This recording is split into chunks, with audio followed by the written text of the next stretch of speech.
Good evening here, everybody, and I would like to begin this presentation kind of like my mother said, to thank the Squamish people of the Port Valley Books for allowing us to be on their land. I just want to acknowledge that it's really honorable of them.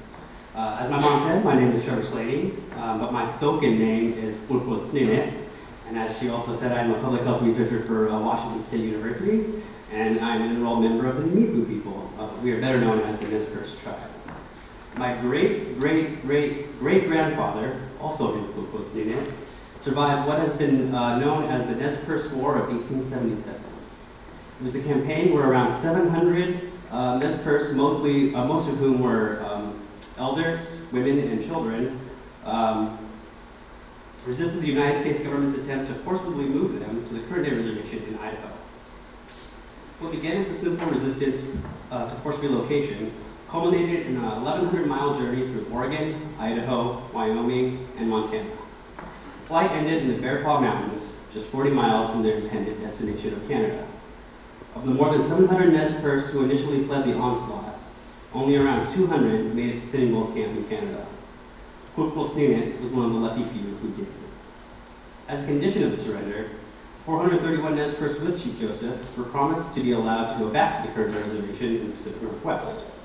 Instead, General William Tecumseh Sherman, annoyed by their long flight, ordered the survivors to be sent to Indian Territory in current-day Oklahoma. It was not until 1885, after Chief Joseph traveled to Washington, D.C. to plead his case to the United States Congress, that the remaining Nez Perce were finally allowed to return to the reservation. Of the 431 people that went with him, only 282 made it back. I am very proud of my history, and I carry myself with the knowledge that my ancestors sacrificed so much so that I might be here before you today.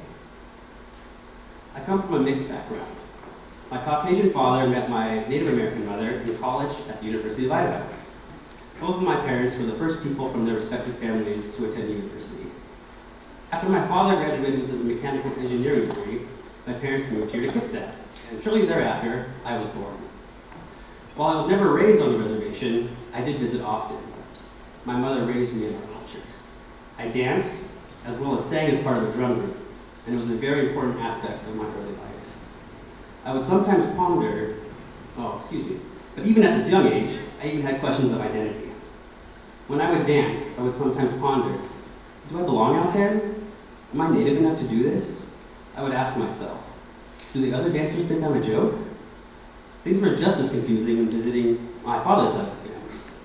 While I have never questioned their love for me, their community was not always so welcoming. I have a distinct childhood memory of walking into a restaurant with my mother.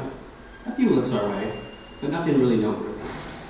A few seconds later, however, my father walked in. "Daddy!" I exclaimed and ran over to him. Faces turned and forks were dropped upon plates with my exclamation. My parents separated shortly after my 11th birthday. Fortunately, my parents maintained a good relationship, and although my father received custody, I was able to be with my mother as often as I pleased. My days of dancing and drumming, however, dwindled. Looking back, it is something that I truly regret. Science has always been of interest to me. Like many young children, I was extremely fascinated by dinosaurs. Some of the first books I ever read were about dinosaurs. I learned that the prevailing idea was that an object struck the Earth 65 million years ago, which led to the extinction of the dinosaurs and allowed little critters called mammals to get their own shot. Wow, 65 million years ago is a long time, I thought. If dinosaurs existed that long ago, how old is the Earth? How old is space? How did it all get here? I would often ask my father these questions, and being the engineer that he is, he would try his best to answer for me. It would always end up in laughter and him telling me, when you're old enough, and if it matters enough to you, you will find out for yourself. Along with dinosaur books, books about Japan were also some of the first books I ever read. I became very interested in learning more about Japan and their culture. My mother's childhood friend taught English in Japan, and I would always ask her to send me things. She brought back tapes and a book for me to study. And although the book ended up being a little more advanced for me than I was able at the time, it helped to spark a lifelong admiration and desire to someday visit the country. Learning and sports became avenues of stress relief after my parents' separation. Although I was having issues both in my family and internally, my grades never suffered. During my sophomore year of high school, I learned of a foreign exchange opportunity through the Bremerton Lions Club. I promptly applied. The application explained that the program accepted 5 students ranging from 10th through 12th grade to attend stay with a family in Japan from Bremerton's sister city. There was an interview process, and as my family and I arrived, I quickly saw that I was, in fact, the youngest applicant. Someone who did the exchange prior had informed me that the selection committee preferred seniors and underclassmen were rarely selected. This turned out to be the case, and although I felt my interview went well, I was ultimately passed over. The following autumn, my junior year of high school here at La Jolla, one of our counselors, Karen Varnum, I don't know, is she still here? Oh yes, Karen Varnum, went to each of the foreign language classes on campus and told us about a different study abroad opportunity. This one was sponsored by the Silverdale Rotary Club. I was in my Japanese class at the time and immediately raised my hand to ask if Japan was a possibility. She instructed me to attend an information meeting later that night back here at La Jolla. At the meeting, I learned that this program was completely different than the one I applied to the previous summer. Instead of a month-long stay, this program was for an entire year. And if selected, I would be staying with the host family and attending school in the foreign country for the entire year. The catch? Yes, Japan was indeed an option, but I was not guaranteed to go to Japan. On top of that, that year abroad did not count towards my American graduation requirements. So I would be required to redo my senior year and graduate a year later. Although I had always dreamed of going to Japan, the idea of living in a foreign country, going to school, and being immersed in a language other than English was exciting to me, even if I did not get to go to Japan. I decided to apply anyway, but make Japan my top choice. Again, there was an interview process. And again, I felt that my interview went well, but remembering how my last interview went, I was just a little more cautious this time. When I received the phone call that I was selected, I was elated.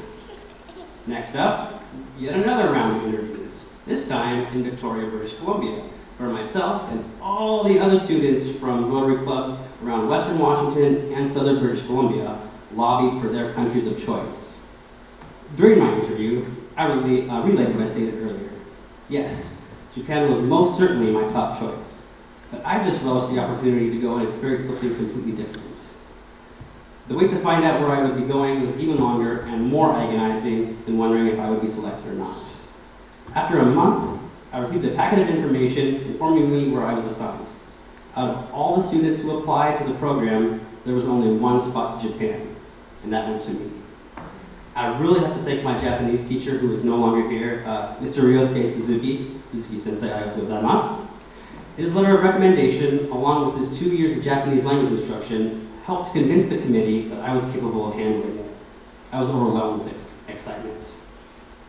I left in August, and it was a life-shaping experience. None of the books I'd read ever compared to actually being at the places I had learned about. It is difficult to describe the feeling one gets when they are in the presence of structures and cities that have lasted hundreds, some even over 1,000 years. I learned so much, not only about Japanese culture, but myself and our own American culture. Coming back home, I was a completely different person. Before leaving on my journey, I had been warned about a possible reverse culture shock. At the time, I did not pay much attention to it. As it turned out, going back to La Jolla was difficult for me. All of my friends from my grade had graduated. And while I still had a few mandatory classes here, I decided to enroll at Olympic College as a Running Start student to pursue college credit. This turned out to be a huge mistake. My overall downtrodden mindset, coupled with my arrogance from my past previous academic achievements, blinded me to the realization that college is, in fact, much different from high school. This way of approaching my classes, coinciding with other questionable life decisions, had me looking at academic suspension from one community college and nearly academic suspension at another. It was clear something was